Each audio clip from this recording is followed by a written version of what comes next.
सत श्री अकाल जी, मैं हाँ हरजोत कौर। तुसीं वेख रहे हो प्रोग्राम खबर पड़ताल। साडे नाल जुड़े हुए ने सीनियर पत्रकार सुरिंदर डल्ला जी। बहुत बहुत स्वागत है डल्ला जी, सत श्री अकाल। सत श्री अकाल हरजोत जी, बहुत बहुत धन्यवाद तुहाडा भी और दुनिया भर के पंजाबियों का भी बहुत बहुत धन्यवाद। डल्ला जी, सब तो पहला गल करिए तो बहुत ही बड़ा सवाल है एक मुल्क एक चोणां नूं लैके, जिथे इस कंसैप्ट नूं लैके जिहड़े बहुत सारे सवाल खड़े हुए पे ने, जिससे कई तरह दी चर्चावां भी हो रही ने। सियासी तौर पर कई तरह के बयान भी वक्-वक् आपां पोलीटिकल पार्टियां तो वक्-वक् लीडर्स तो सुन रहे हैं। सो इन्हां सारे बयानां दे विचकार जेकर गल करिए, इस विचार नूं एक मुल्क एक चोण दे विचार नूं तुसीं मुंडों ही नकार दिता। सो इस विषय पे गल जरूर करना चाहांगे। मैनूं जिवें कि सारी तुहाडे विचारां दा पता चलिया, तो मैं जरूर चाहांगी कि किन्हां आधारां दे उपर तुसीं इह गल कहंदे हो या विचार रखदे हो जिहड़े कि एक मुल्क एक चोणां दे इस विचार नूं तुसीं नकार रहे हो। की कहना चाहोगे?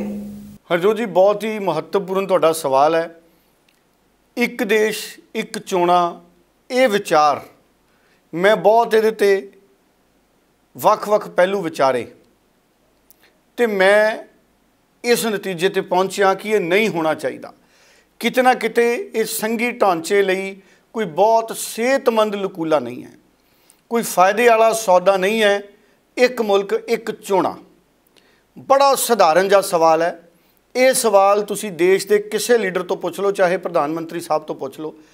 ये सवाल सुनने तो बाद प्रधानमंत्री साहब भी कहेंगे कि बिल्कुल इसका कोई फायदा नहीं, पर यह लागू क्यों किया जा रहा है वो फिर मैं इस तो बाद उसकी व्याख्या करता। हरजोत जी, क्यों कराइया जा रही ने एक मुल्क एक चोणां, या ये विचार क्यों आया? साडे साबका राष्ट्रपति कोविंद साहब इसका जिक्र कर चुके, कई बार प्रधानमंत्री नरेंद्र मोदी कई बार कह चुके हैं कि एक मुल्क एक चोणां भी इक्को बार चोणां होणियां चाहिदियां ने। साडे मुल्क च चोणां ही हुंदियां रहिंदियां। वो कहंदे एक बार चोणां करांगे तो खर्चा घटेगा। मैनूं याद है अटल बिहारी वाजपेयी साहब की सरकार 13 दिनों बाद डिग गई सी। समझ लो एक साडे एक कानून लागू हो गया, एक मुल्क एक चोणां हो गईयां। मान लो कि अगले साल 1 जनवरी नूं साडे मुल्क च चोणां हो जांदियां ने। सारे देश दीयां विधान सभावां दीयां चोणां हो गईयां, सारे देश दीयां लोक सभा दीयां चोणां हो गईयां। 1 जनवरी नूं समझ लो साडे सारे मुल्क च 1 जनवरी 24 नूं साडे पूरे मुल्क च नवीं विधान सभा बन गईयां, चोणां हो गईयां, पंचायतां बन गईयां, सूबियां दीयां चोणां हो गईयां, लोक सभा दीयां चोणां हो गईयां। अटल बिहारी वाजपेयी साहब की सरकार 13 दिनों बाद डिग गई सी। मान लो 13 जनवरी 2024 नूं साडी लोक सभा, साडी केंद्र की सरकार डिग जाती है। फिर की होगा कि 13 दिनों बाद जदों कोड ऑफ कंडक्ट लगूगा कि फिर नवें सिरे तो सारे मुल्क च चोणां होणगियां भी भाई आपां केंद्र की सरकार चुननी है, तो फिर दोबारा विधान सभा दीयां चोणां होणगियां, फिर पंचायतां दीयां चोणां नाल होणगियां। चलो मान लो कि केंद्र की सरकार नहीं डिगदी, मान लो केंद्र की सरकार भी नहीं डिगदी, 5 सूबियां दीयां सरकारां डिग जांदियां ने। फिर वो 5 सूबियां च आपां की करांगे? कि आपां इंतज़ार करांगे कि 1 जनवरी 2024 नूं साड़ियां नवीं 5 सालां लई वोटां पईयां सी ते असीं फिर 5 सालां बाद उन्हां सूबियां दीयां वोटां पवावांगे? वो तो फिर वोटां कराउणियां पैणियां 6 महीने बाद या साल बाद, या असीं फिर 4.5-5 साल उत्थे राष्ट्रपति शासन रखांगे। इस करके साडा मुल्क जदों आज़ाद होया 1951 तो लैके 1967 तक आंकड़े कहते हैं कि साडे मुल्क दे विच भी इक्को वेले लोक सभा ते विधान सभा दीयां चोणां हुंदियां सी। फिर उस तो बाद की होया? उस तो बाद कई सूबियां च राष्ट्रपति शासन लग गया, कई सूबियां च सरकारां टुट गईयां, ते जदों सूबियां च सरकारां टुट जांदियां ने ते फिर 6 महीनों दे विच वोटिंग कराउणी पैंदी है। इस करके ये कदे भी संभव नहीं होएगा कि मुल्क दे विच इक्को वेले सारियां चोणां कराइयां जाण, क्योंकि अगर एक भी सूबे च सरकार डिग गई तो फिर सानूं उत्थे वोटां दोबारा कराणियां पैणियां, तो फिर वोटां 5 साल बाद हुंदियां ने। इहदा मतलब है कि हमेशा हमेशा इक्को वेले सारे मुल्क दीयां चोणां संभव ही नहीं है। जे संभव हुंदियां तो 1967 तो बाद अज तक हो जांदा। ये कोई भारतीय जनता पार्टी ने भी कोई जग्गो तेरवीं गल नहीं कढ़ी। असल च जिहड़ी अजकल मुल्क की सियासत है, वो मुल्क की सियासत है कि असी कोई ना कोई मुद्दा दे दईए तो सारियां विरोधी पार्टियां ते देश का ध्यान उन्हां मुद्दिआं वाले पासे हो जाए। हुण मैनूं वो भी वेला याद है ਜਦੋਂ ਸਾਡੇ ਪ੍ਰਧਾਨ ਮੰਤਰੀ ਸਾਹਿਬ ਕਹਿੰਦੇ ਸੀ ਦੇਖੋ ਬੜੀ ਤਰੱਕੀ ਪ੍ਰਧਾਨ ਮੰਤਰੀ ਨੇ ਸਾਡੇ ਮੁਲਕ ਨੂੰ ਕਰਾਈ ਹੈ, ਕਈ ਗੱਲਾਂ 'ਚ ਨਰਿੰਦਰ ਮੋਦੀ ਉਹਨਾਂ ਦੀ ਤਾਰੀਫ ਕਰਨੀ ਵੀ ਬਣਦੀ ਹੈ, ਪੂਰੀ ਦੁਨੀਆ 'ਚ ਭਾਰਤ ਦਾ ਨਾਮ ਚੰਗਾ ਕਰਤਾ। ਅੱਗੇ ਡਰਦੇ ਡਰਦੇ ਸਾਡੇ ਮੁਲਕ ਦੇ ਲੋਕ ਵੀਜ਼ਾ ਅਪਲਾਈ ਕਰਦੇ ਸੀ ਵੀ ਭਾਈ ਵੀਜ਼ਾ ਨਹੀਂ ਦਿੰਦੇ ਅਮਰੀਕਾ ਵਾਲੇ, ਹੁਣ 5 ਮਿੰਟ ਦੀ ਇੰਟਰਵਿਊ ਤੋਂ ਬਾਅਦ ਵੀਜ਼ਾ ਦੇ ਦਿੰਦੇ ਨੇ।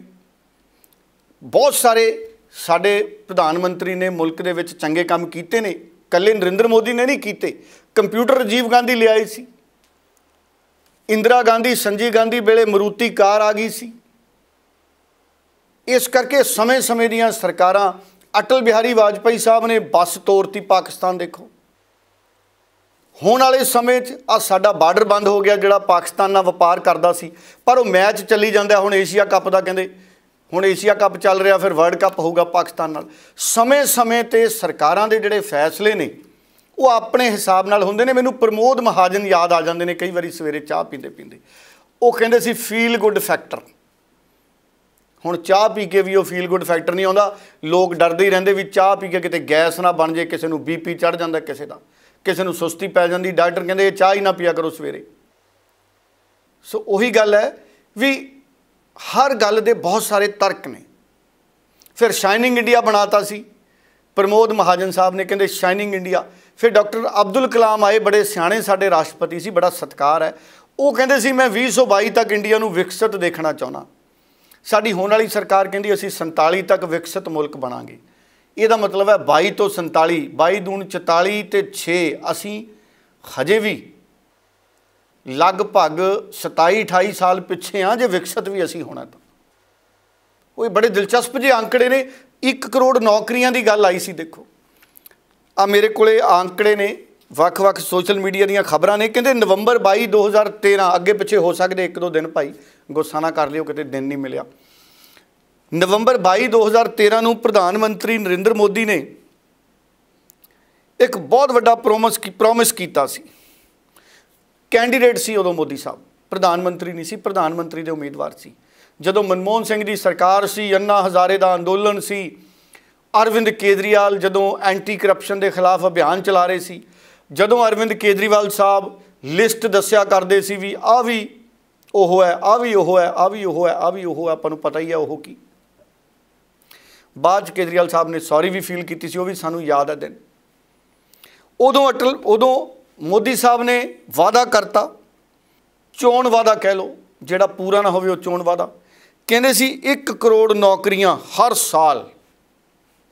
ਲਓ ਜੀ, ਧੰਨ ਹੋਈ ਪਈ ਆ ਇੰਡੀਆ 'ਚ ਤਾਂ। ਸੋ 1 ਕਰੋੜ ਨੌਕਰੀਆਂ 1 ਸਾਲ। ਇਸ ਹਿਸਾਬ ਨਾਲ ਤਾਂ 14 'ਚ ਪ੍ਰਧਾਨ ਮੰਤਰੀ ਬਣੇ, ਅਸੀਂ 23 'ਚ ਆ ਗਏ। 9 ਸਾਲ ਪੂਰੇ ਹੋ ਗਏ, 9 ਕਰੋੜ ਨੌਕਰੀਆਂ। ਕੀ ਭਾਰਤੀ ਜਨਤਾ ਪਾਰਟੀ ਕੱਲ੍ਹ ਨੂੰ ਆਪਣੇ ਸੋਸ਼ਲ ਮੀਡੀਆ ਪੇਜ 'ਤੇ ਇਹ ਅੰਕੜਾ ਛਾਪ ਦੇਗੀ ਕਿ ਅਸੀਂ 9 ਕਰੋੜ ਨੌਕਰੀਆਂ ਦੇਤੀਆਂ? ਪ੍ਰਾਈਵੇਟ ਵਾਲੀਆਂ ਪਾ ਕੇ ਤਾਂ ਚਲੋ ਜਿਵੇਂ ਮਰਜ਼ੀ ਆਪਾਂ ਕਹਿ ਲਈਏ, ਪਰ ਕੀ ਲੱਗਦਾ ਕਿ ਉਨੀਆਂ ਨੌਕਰੀਆਂ ਮਿਲੀਆਂ? ਸੋ ਇਹ ਬਹੁਤ ਸਾਰੀਆਂ ਗੱਲਾਂ ਕਰਨ ਵਾਲੀਆਂ ਹੁੰਦੀਆਂ ਨੇ। ਮੈਂ 15 ਲੱਖ ਖਾਤਿਆਂ ਵਾਲੀ ਤਾਂ ਗੱਲ ਹੀ ਨਹੀਂ ਕਰਦਾ। ਫਿਰ ਸਾਡੇ ਬੁਲਟ ਟ੍ਰੇਨ ਚੱਲਣੀ ਸੀ, ਇਹ ਵੀ ਮੈਂ ਅਖਬਾਰ 'ਚ ਪੜ੍ਹਿਆ। ਕਹਿੰਦੇ ਜੀ ਫਰਵਰੀ 12 2018 'ਚ ਗੱਲ ਤੁਰੀ ਸੀ ਕਿ 508 kilometre Sabarmati Mumbai bullet train. ਸਾਡੇ ਬੁਲਟ ਮੋਟਰਸਾਈਕਲਾਂ ਦੇ ਅੰਦਰ ਕਹਿੰਦੇ ਉਹ ਸਲੈਂਸਰ ਕੱਢੀ ਜਾਂਦੇ ਅੱਜ ਕੱਲ੍ਹ ਪੁਲਿਸ ਵਾਲੇ ਵੀ ਉਹ ਖੜਕਾ ਬਹੁਤ ਕਰਦਾ। ਸਲੈਂਸਰ 'ਚ ਕੋਈ ਹੁੰਦਾ, ਕੋਈ ਪਤਾ ਨਹੀਂ ਕੀ ਹੁੰਦਾ, ਮੈਨੂੰ ਪਤਾ ਨਹੀਂ। ਕਿਤੇ ਵੀ ਬੁਲਟ ਮੋਟਰਸਾਈਕਲ ਦਿਖਦਾ ਤੇ ਪੁਲਿਸ ਵਾਲੇ ਰੋਕ ਕੇ ਚੈੱਕ ਕਰਦੇ ਨੇ, ਉਹ ਪਟਾਕੇ ਨਾ ਪੈਣ। ਕਹਿੰਦੇ ਗਾਣਾ ਵੀ ਆਇਆ ਸੀ, ਪਟਾਕੇ ਮਾਰਦਾ ਬੁਲਟ, ਪਤਾ ਨਹੀਂ ਕੋਈ ਇਹੋ ਜਿਹਾ। ਸੋ ਮੈਂ ਮੁਲਕ ਦੀ ਸਿਆਸਤ ਦੱਸਦਾ। Bullet train Sabarmati Mumbai bullet train ਇਹ ਚੱਲਣੀ ਸੀ 2022 ਤੋਂ ਪਹਿਲਾਂ ਚੱਲ ਜਾਣੀ ਸੀ। ਕਿਤੇ ਚੱਲ ਹੀ ਨਾ ਗਈ ਹੋਵੇ, ਮੈਨੂੰ ਪਤਾ ਹੀ ਨਾ ਹੋਵੇ ਹਰਜੋਤ ਜੀ, ਇਹ ਵੀ ਹੋ ਸਕਦਾ ਭਾਈ, ਪਤਾ ਕਰ ਲਓ। ਕਿਤੇ ਮੈਂ ਕਹੀ ਜਾਵਾਂ ਬੁਲਟ ਟ੍ਰੇਨ ਚੱਲੀ ਨਹੀਂ, ਬੁਲਟ ਟ੍ਰੇਨ ਚੱਲੀ ਜਾਂਦੀ ਹੋਵੇ, ਕਿਉਂਕਿ ਉਹ ਤਾਂ ਚੱਲ ਜਾਣੀ ਸੀ 15 ਅਗਸਤ 2022 ਤੱਕ। ਇਹ ਤਾਂ ਸਾਲ ਟੱਪ ਗਿਆ। ਸੋ ਇਸ ਤਰ੍ਹਾਂ ਦੇ ਵਾਅਦੇ ਵੀ ਹੁੰਦੇ ਨੇ। ਫਿਰ ਬੜੇ ਦਿਲਚਸਪ ਵਾਅਦੇ ਹੁੰਦੇ ਨੇ ਕਈ ਵੀ 2022 ਤੱਕ ਹਰ ਕਿਸੇ ਕੋਲੇ ਘਰ ਹੋਣਾ ਸੀ, ਹਰ ਕਿਸੇ ਕੋਲੇ ਘਰ ਹੋਣਾ ਸੀ 2022 ਤੱਕ। ਦੇਖੋ ਕਿਹੜੀ ਖੁਸ਼ੀ ਵਾਲੀ ਗੱਲ ਹੈ, ਕੋਈ ਬੇਘਰ ਹੀ ਨਹੀਂ ਬਚਿਆ ਸਾਡੇ ਤਾਂ। साडे मुल्क च झुग्गियां झोपड़ियां का नामो निशान ही मिट चुक्या। हुण तां कित्थे कोई रहिंदा झुग्गी झोपड़ी च जी। 2022 लंघ गई, फिर गल होर अगे तुरी सी। सो बड़ियां गल्लां ने। कहंदे जिहड़ा आ वरा अपना 2023 15 अगस्त 2020 नूं गल होई सी, दिन अगे पिछे हो सकती है डेट भी, असी इंडिया दे विच 6 लाख पिंडां नूं ऑप्टिकल फाइबर नाल जोड़ देना 2023 तक। फिर ये भी गल हुई सी एक आगरा की रैली च, चलो ये तो गल मैं पहलां करती नौकरियां वाली। ये भी गल हुई सी जदों असी आज़ादी का 75वां आज़ादी दिहाड़ा मनावांगे 2022 च, तो साडा पूरा मुल्क 24/7 इलैक्ट्रिसिटी, हर घर नूं 24 घंटे बिजली सप्लाई। अब मैं तो अज दिन ही कट चलिया, स्टूडियो च भी कट लग्या सी अज तां। सो बहुत वड्डियां वड्डियां गल्लां साडे मुल्क च हुंदियां ने। फिर ये भी गल हुई सी कि 15 अगस्त 2022 तक जिहड़ा लंघ गया, साडे किसानां दी जिहड़ी आमदन है वो दुगनी हो जानी सी। हजे भी किसान धरने ते बैठे, 26 का फिर ऐलान करता SKM ने, कहते 26 तो असी पक्का मोर्चा ला देंगे। सो ये गल ये है कि साडे जिहड़े लीडर ने, भावें नरेंद्र मोदी जी सी, अटल बिहारी वाजपेयी जी सी, भावें राहुल गांधी है, सोनिया गांधी है, अरविंद केजरीवाल है, भगवंत मान है, इन्हां दे सुपने बहुत वड्डे वड्डे ने मुल्क लई। ये बहुत कुछ करना चाहुंदे ने, ये बहुत कुछ करना चाहुंदे ने, कोशिशां भी कर रहे हैं। तुसीं देखो ना जी, हुण जहाज़ साडे चलिया गया सूरज वाले पासे, 1 घंटे च कहंदे पता नहीं एक दिन च 1440 फोटोआं भेजिया करू सूरज दीयां रोशनियां दी। ये छोटी मोटी गल है जी किते।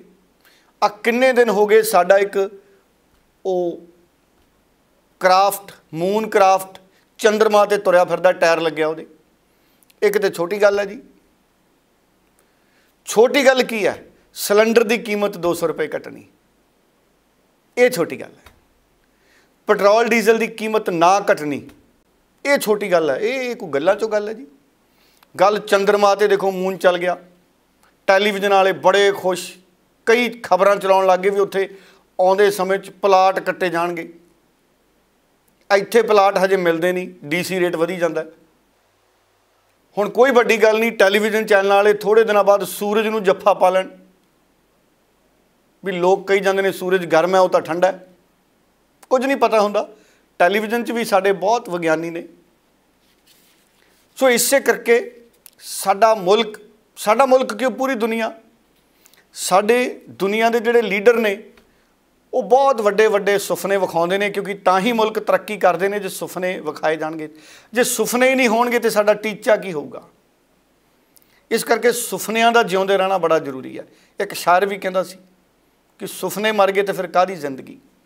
इस करके आपां बिल्कुल ये सुफना रखना है कि एक मुल्क एक चोणां अगर हुंदियां तो मुल्क च सब कुछ ठीक हो जूगी, ना कदी सरकार डिगूगी, ना साडा पैसा बर्बाद होऊगा।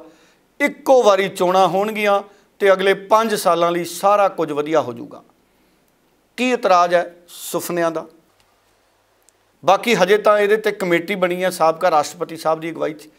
सरकार ने कमेटी का मुखी उस साबका राष्ट्रपति नूं बनाया जिहड़े पहले ही वकालत करते सी भी ये होना चाहिए, एक मुल्क एक चोणां होणियां चाहीदियां ने, वो पहले ही वकालत करते सी, उन्होंने कमेटी का मुखी बनाता। देखो कितनी वड्डी गल है। सो इस करके जिहड़ी सियासत है, सियासत नूं जित्तिया नहीं जा सकता, सियासत ही जितदी है हमेशा। बाकी वेखदे बनदा की है, विरोधी नाराज़ होए पे, विरोधी धिरां वाले लाल होए पे ने। उंज संघी ढांचे ते भी इहदा असर पै सकदा है, संघी ढांचे ते भी असर पै सकदा है, क्योंकि सूबियां तो टैक्स इकट्ठे होकर जो केंद्र तक जाते हैं तो फिर सूबे चिट्ठियां लिखण जोगे रह जाते हैं भी साडा हिस्सा दे दो, साडा हिस्सा दे दो। ये संघी ढांचे ते असर हुंदा है। संघी ढांचे ते असर कदों नहीं हुंदा जदों टैक्स इकट्ठा होवे ते सूबियां दा टैक्स उस टाइम मुड़ आवे जदों केंद्र कोले जावे, मतलब मंगना ना पवे। जिवें हर विद्यार्थी चाहुंदा है, कहंदा जदों मैं कॉलेज च चल गया तो बहुत ही ज़्यादा दिक्कत नहीं, जे प्रोफैसर नूं कहो मैनूं अज दी छुट्टी चाहिए वो इतराज़ नहीं करता। स्कूल च छुट्टी मिलती नहीं, बहाने लाने पैंदे ने, एप्लीकेशनां लिख के देनियां पैंदियां ने। यही फर्क है। उस तरह का माहौल सूबे चाहते हैं कि केंद्र तुरंत साडा बनदा हक सानू दे दे। बाकी होर बड़े विस्तार ने, हर किसी की डेमोक्रेसी च अपना ओपीनियन है। जरूरी नहीं कि हर कोई मेरे ओपीनियन नाल सहमत होवे। मैं तो गल्लां चों गल कीती, बहुत सारियां गल्लां तो छपियां ही होईयां। कोई वड्डी गल नहीं, जे एक मुल्क एक चोणां हो जे तो साडा मुल्क पूरी दुनिया लई इतिहास बना दे। भी देखो जी, इंडिया च एक बार चोणां होईयां सी, फिर यह भी हो सकता भविख च चोणां दी लोड़ ही ना पए भाई। हो तो कुछ भी सकता है सियासत च। सो हुण साडे लई यह भी गल बड़ी अहम है कि असी चोणां दे नेड़े असी बेरोज़गारी, गैस पेट्रोल डीजल दीयां कीमतां, इन्हां सारिਆਂ ਦੇ ਉੱਤੇ भी डिबेट करिए। असी कल्ली डिबेट इस गल ते ना करिए कि एक मुल्क एक चोणां होण या ना होण। साडी ऊर्जा जिहड़ी वो सारे पासे लगनी चाहिदी है, क्योंकि पोलीटिकल पार्टियां की कोशिश हुंदी है कि जिहड़ी गल असी हवा च तैर दईए, छड्ड दईए, उहदे उपर ही लोग चर्चा करन। सो इस करके सारे मुद्दों ते गल नाल होवे। डल्ला जी, गल हुण आपां हरियाणे दी करदे हां। हरियाणे दे विच भगवंत मान पहुंचे, उन्हां दे नाल अरविंद केजरीवाल भी पहुंचे ते हरियाणा विच भी एक मौका मांग रही है आम आदमी पार्टी। सो किस तरीके नाल देखिए, क्योंकि भगवंत मान ते केजरीवाल ने जिहड़ा मुफ्त बिजली का जिहड़ा मुद्दा है वड्डे पद्धर ते हरियाणे विच भी लैके गए ने, उत्थों दे लोकां तो एक मौका मांग रहे ने। जरूर आपां देख रहे हैं कि हरियाणा विच भी दिसंबर 2024 तो पहलां वोटां ने, ते किवें देखदे हो हरियाणा दे विच आम आदमी पार्टी की सियासी स्थिति की है? गल कांग्रेस की कर लीए तो कांग्रेस भी उत्थे विरोधी धिर विच है, सत्ता दे विच बीजेपी है, ते खट्टर दे गढ़ दे विच उन्हां ने बीजेपी नूं भी घेरिया है। की कहोगे तुसीं? हरजोत जी, हरियाणे च भगवंत मान ते केजरीवाल एक मौका इसे नारे के जरिए अगे वध रहे हैं। कुछ दिन पहला उत्थे बिजली अंदोलन होया, कल काफ़ी वड्डी भरवीं रैली नूं संबोधन किया। केजरीवाल सी, भगवंत मान सी। मंच तो भगवंत मान ने अपने मैंबर पार्लीमेंट होने दीयां गल्लां कीतियां। और हरियाणे च भी मुद्दा मुख रूप दे विच एजुकेशन, सेहत ते बिजली है। उन्होंने हरियाणे च अरविंद केजरीवाल और भगवंत मान ने एक सवाल खड़ा किया कि मनोहर लाल खट्टर नूं मुफ्त बिजली मिल रही है, बाकी लोगों नूं क्यों ना मिले। फिर सवाल ये भी है केजरीवाल साहब, मनोहर लाल खट्टर नूं तां रिहायश भी मुफ्त है, कि हरियाणे के लोगों का किराया भी माफ़ कर दोगे, हर किसी नूं घर भी दे दोगे। चलो बिजली दत्ती जा सकती है, पंजाब च दत्ती जा रही है, भावें सूबा पंजाब वाला भी करजाई है, आमदन च नहीं आया पंजाब का सूबा। जे पंजाब की आमदन सरप्लस हो जाती तो मुफ्त बिजली दत्ती जाती, फिर बड़ी खुशी वाली गल सी। मैं बिजली मुफ्त के विरोध च नहीं हाँ। हाँ, जिहड़े लोग बिजली का बिल तारन के समर्थ ने उन्हां लई भी योजना लियाओ कि जिहड़े लोग बिजली का बिल देना चाहन वो दे सकन, क्योंकि मैं भी देना चाहना। मैनू यही नहीं पता मैं दवां किवें। मैं पूछा एक बारी, कहंदे जब बिल ही जीरो आ रहा तो दवोगे किवें। खैर जिमें ही गर्मी, अत की गर्मी खत्म हुई, बिल आउण लग गया, हुण मैं बिल दे रहा। हुण सवाल यह है कि हरियाणे दे विच भी मुद्दा यही चल रहा है मुफ्त बिजली का। इहदे ते वोटां मंगियां जा रही ने, मुहल्ला क्लीनिकां ते, एजुकेशन ते, स्कूली सिक्ख्या ते। भगवंत मान ने बीजेपी नूं हरियाणे च जम के रगड़े लाए। हुण कांग्रेस दे नाल 2024 नूं लैके समझौता है, कोई वड्डी गल नहीं। दिसंबर 24 तो पहला वोटां पैणियां ने हरियाणा च। अगर लोक सभा के नतीजे चंगे आ गए इंडिया गठबंधन के, कोई वड्डी गल नहीं, उस तो बाद भी इंडिया गठबंधन मिल के चोणां लड़े। पर अरविंद केजरीवाल हरियाणे दे विच दब के चोण प्रचार कर रहे हैं। उन्हां दा संबंध भी हरियाणे नाल है। पंजाब च भी आप दी सरकार है, दिल्ली च भी आप दी सरकार है, फिर हरियाणे च भी आप दी सरकार आ सकती है। ये कोई बहुत ही ज़्यादा गल औखी नहीं है, क्योंकि एक बारी मुफ्त बिजली का बिल हरियाणे के लोग भी जरूर देखना चाहेंगे। इस करके हरियाणे च भरवां चोण प्रचार एक तरीके नाल मैं कह सकदा शुरू हो गया। और 24 टीचा उस तो पहला हैगी है लोक सभा। लोक सभा दे विच भी आम आदमी पार्टी मुफ्त बिजली के मुद्दे ते इंडिया गठबंधन के तहत कांग्रेस नाल मिल के वड्डा उल्टफेर कर सकती है। साहब हैं चौथी पास, कोई भी आता है 2-4 मस्के लगाओ, जो मर्जी काम करवा के ले जाओ। साहब को किसी ने बोल दिया, मोदी जी को, कि दिल्ली में तो स्कूलों में बच्चे गरीबों के मुफ्त पढ़ रहे हैं जी। केजरीवाल ने तो ऐसा इंतजाम कर दिया, वो तो इंजीनियर बनने लगे, डॉक्टर बनने लगे हैं। जो हमने प्राइवेट स्कूल पैसे लेके खुलवाए थे वो रो रहे हैं जी। बच्चों को हटा के प्राइवेट स्कूलों से सरकारी में दाखिला दिलवा रहे हैं मां प्यो, कुछ करिए। तो साहब ने पूछा कौन करता है ये? कहते जी मनीष सिसोदिया का काम है। मनीष सिसोदिया को जेल में डाल दो। सिसोदिया को जेल में डाल दिया। फिर कोई और आया, सरकारी अस्पतालों में इलाज फ्री होने लगा जी दिल्ली में। चाहे एक पैरासीटामोल की गोली से लेकर 40 लाख तक के टेस्ट फ्री होते हैं जी। कोई पैसा नहीं देना पड़ता गरीबों को। जो हमने प्राइवेट हॉस्पिटल खोले थे ना, पैसे लेके, कमीशन लेके, वो तो खाली हो रहे हैं जी, कोई जा ही नहीं रहा। तो साहब ने कहा कौन करता है ये? बोले सतिंदर जैन कर रहा है। सतिंदर जैन को जेल में डाल दो। जेल में डाल दो। भाई साहब, ये ऐसे मतलब फैसले लेके ये आम आदमी पार्टी को रोकना चाहते हैं।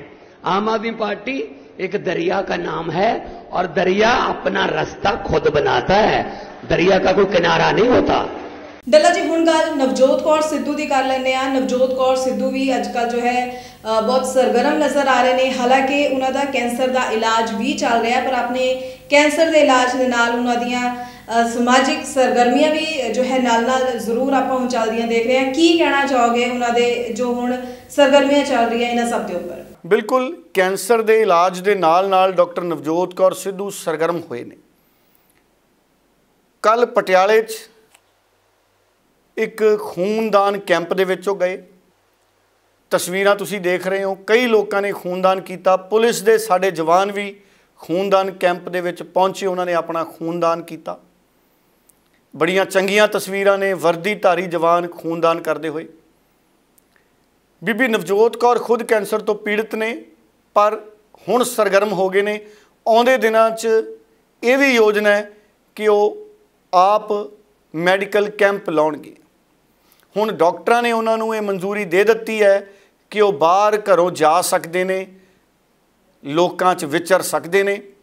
हालांकि कुछ दिन पहला तक वो सिर्फ तो सिर्फ घर दे विच रहण लई मजबूर सी, क्योंकि डॉक्टरां ने उन्होंने बाहर जाण की इजाज़त नहीं सी दित्ती। हालांकि वो ठंडियां थावां ते जा सकते सी, क्योंकि जिहड़े कैंसर के मरीज ने उन्होंने साफ सुथरा वातावरण किसी न किसी मर्ज तो गंभीर होने तो बचाउंदा है।